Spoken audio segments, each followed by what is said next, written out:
Earlier, I spoke to Bassam Haddad. He's the director of the Middle East program at George Mason University here in Washington, D.C. I asked him why the U.S. appears to have been so hesitant in calling for Bashar al-Assad to step down.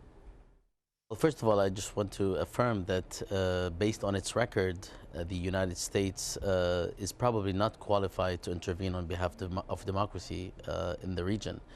So its hesitance actually might be the best thing that it's doing in terms of pushing things forward, because its intervention can easily be used and manipulated by the Syrian regime to justify and ascertain the narratives that the Syrian regime has been putting out in terms of the external orchestration of these protests.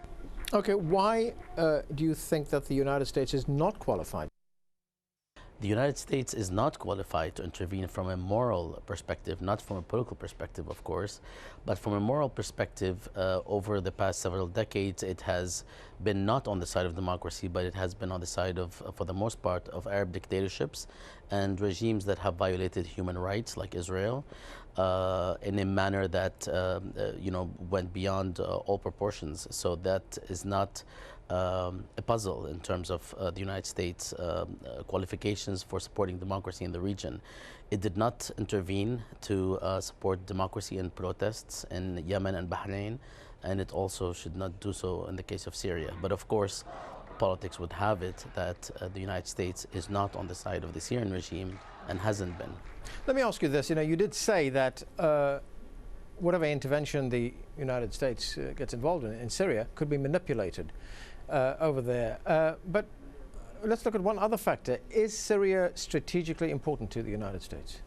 What Syria can do is strategically important to all of the countries in the region and beyond, in terms of its pivotal role in the Arab-Israeli conflict, in terms of its pivotal role as a linchpin of the Arab state system, or one of the linchpins, and in terms of its, in a counterfactual manner, its dissolution or chaos or any kind of civil strife in Syria, which will take probably some sort of a sectarian dimension, could spill over into the rest of the region.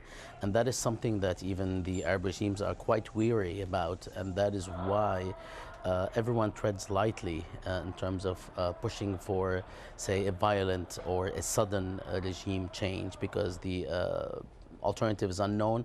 And this is one of the narratives that is quite plausible, but it could be exaggerated, and that's what the Syrian regime does. It exaggerates it in order to support the status quo. A U.S. man who murdered 11 women